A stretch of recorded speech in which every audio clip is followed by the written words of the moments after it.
Hey guys, it's the Civil War Wanderer. Today is July 30th, and I am out here at Fort Morton in Petersburg, here to share some day of anniversary Battle of the Crater stuff. So I'll be walking from Fort Morton all the way to the side of the crater, which I don't know if I'm pointing it right over there.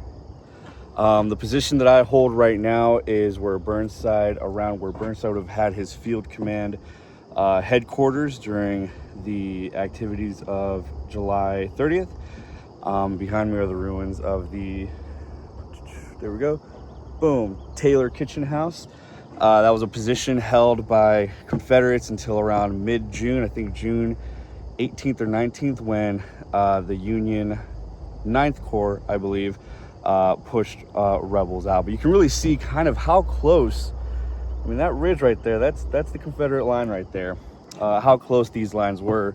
So we're gonna walk from here and we're gonna head over to the mine, and then we'll do a walk of the crater as well and give you guys some information so you guys can check out these places that you might not be close to. And yeah, so we walked a little bit from that federal battery where I posted that first video from, and I just wanted to show you guys where it goes down. See, the terrain goes down. There's actually two things there. There is a railroad, and there's also a creek called Taylor's Creek, or referred to as Poor Man's Creek, and that is where the men from Burnside's 9th Corps would post and get ready to assault after the explosion of the crater behind the Confederate works. Mind you, that was supposed to go off at 3:30 on July 30th, and it didn't go off until about 4:44 a.m. So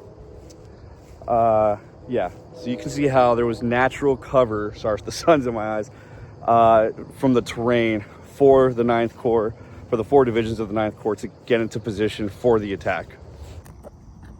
Few military men believed the Pennsylvanians could do it, and certainly the military men did little to help. They sent neither tools nor timber, and delivered substandard fuses and 4,000 pounds less powder than Colonel Pleasants had requested. Still, the coal miners of the 48th Pennsylvania toiled round the clock. Using only cracker boxes, they hauled 18,000 cubic feet of dirt out of the mine and carefully spread it out of sight in the ravine behind you.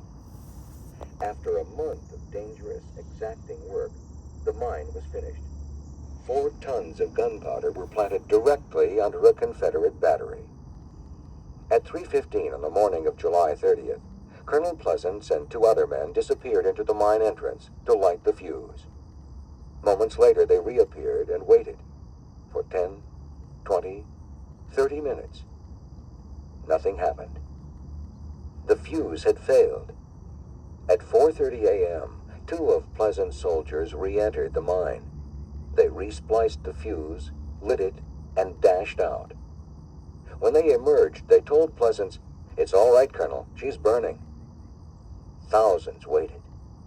Then, 10 minutes later, they felt the ground shake and heard a dull roar. "There she goes!" someone yelled. The Pennsylvanians' mine worked exactly as designed. For the Federals, it would be one of the few aspects of their plan to work that day.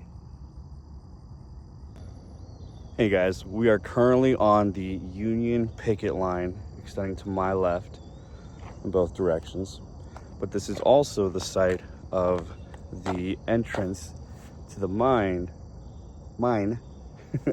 that the 48th Pennsylvania would dig their tunnel through to the Confederate position just over that ridge.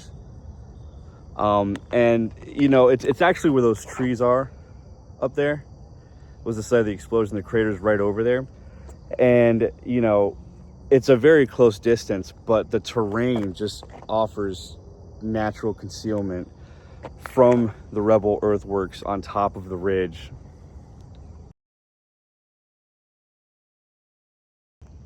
All right, here we are at the entrance of the mine that the 48th Pennsylvania will construct starting June 25th under the orders of Henry Pleasants. Pleasant doesn't come up with the idea originally. It's kind of a throwaway comment made by one of his sergeants, and it kind of resonates with him. He takes that up to Burnside. Burnside's really excited about it. He takes that up to Meade and Grant, who don't necessarily shoot it down. They see it more as a, something to keep the men occupied, but their attitude will shift as the 48th does make progress in successfully building this mine under the position of the Confederate earthworks, not very far from here. A couple of hiccups happen with Burnside's original plan. He originally requests, at the recommendation of the 40th Pennsylvania and Pleasants, these very specific fuses that miners use that were waterproof, that were longer in length, but instead he gets sent just normal military fuses, which were shorter in length and more susceptible to dampness, which will play a part when the explosions actually go off. Another thing, he also requests 12,000 pounds of black powder. He gets sent 8. It still gets the job done, but I think now we're going to move on to the crater itself, and I'll show you guys some places where the tunnels collapsed and talk about this a little more. I'm going to take a moment to read you guys something out of the ORs that Henry Pleasants writes on July 20th. General, the main gallery is completed. I have excavated 2 other galleries commencing at the inner extremity of the mine and running under the enemy's works. The length of both these galleries is 50 feet, not of each. The ground is full of springs where I am now mining, but I could have made better progress in the last 3 days if I had not stopped the work frequently to prop it securely and in order to listen and ascertain if the enemy was mining near us. Very respectfully, your obedient servant, Henry Pleasants. So what he's talking about when he's stopping the progress is, at this point, the Confederates know that there's a federal mining operation happening somewhere along the line. As I was saying, so the Confederates at this point know that there is some sort of federal mining operation happening. They just don't know where. So they start counter mining themselves, trying to intercept the 48th's mine, and they don't find it. Ultimately, so as we saw in the report, July 20th, the mine is completed. After that, they will carry in 8,000 pounds of black powder, and they will place it in the T that Pleasants talks about, and I'll put a diagram of the mine after this video, and let's go check out the crater. We are now within the Confederate earthworks. The crater is right behind me. We have trenches left over from the battle. What I want to showcase from here is that that's where the mine entrance is, right down there. But there's no way of seeing it because of the terrain, which afforded the 40th Pennsylvania the opportunity to work without being under danger of enemy fire. So we are at the crater, what remains of it.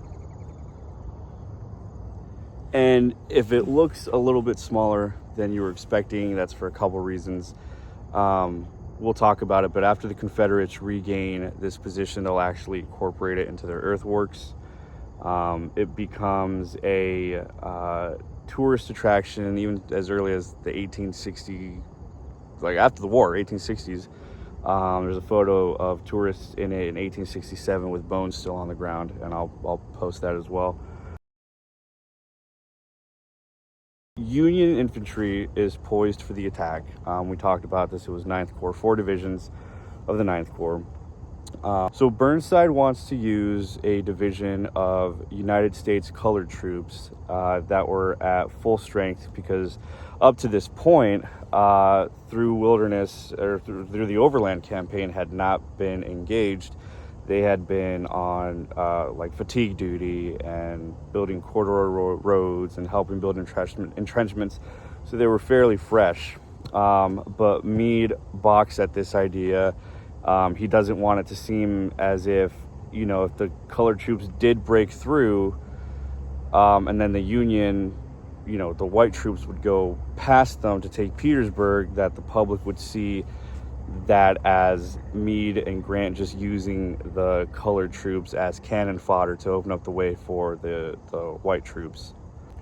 So Burnside is instructed to pick a different division, or a different set of troops. And so he ultimately, I think this is where a lot of the failure from this battle comes, is they draw names. He throws in his 4 division commanders' names in a hat, and lo and behold, the short stake is given to General Ledlie, who is known for his incompetence and his drunkenness.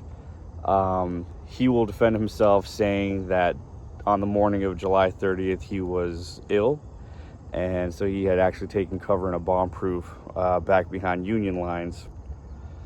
But I think he was just drunk. So there's no leadership up here.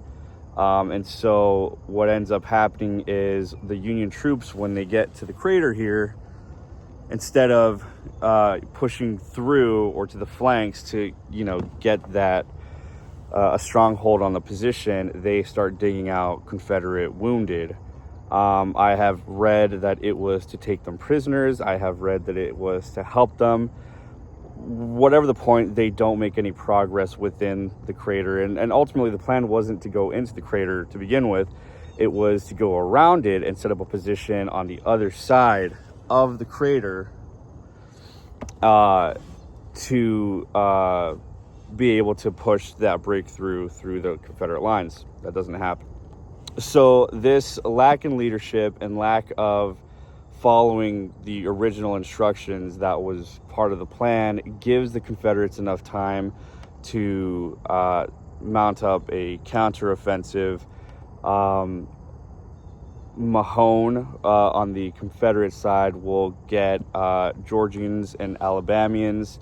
He'll march them up from, I don't know if you can see it, down there, and put them into a ravine where he will personally direct and instruct each commander where to place his men, and they will recover the crater. I don't want to gloss too much over the fighting, but to describe the fighting in the crater, there's a lot of hand-to-hand, a lot of, there's a first-hand account that talks about, men stabbing, bayoneting each other, breaking in each other's skulls. For a while, the Federals do hold this position. A very small force of Federals holds this position, but they're never reinforced. And ultimately, once Mahone surrounds the crater, his men actually start shooting into the crater. Now, one of the last divisions of Union infantry to come in are the USCTs, but they push into the crater and they take part into that hand-to-hand fighting.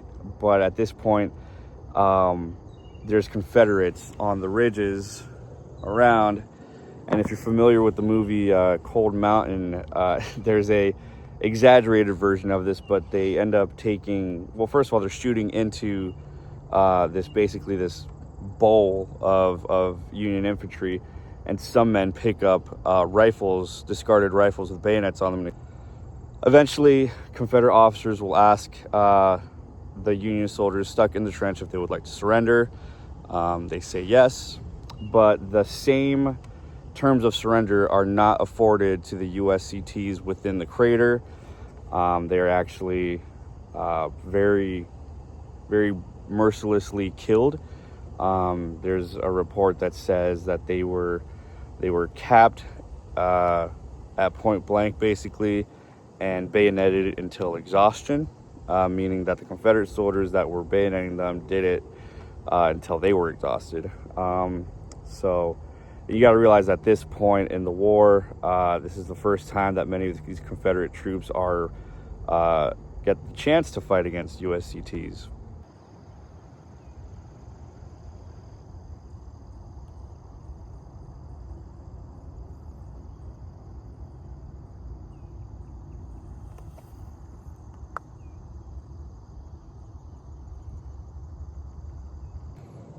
So around 6:30, Robert E. Lee will inform Confederate Secretary of War Seddon that, I'll just read it to you.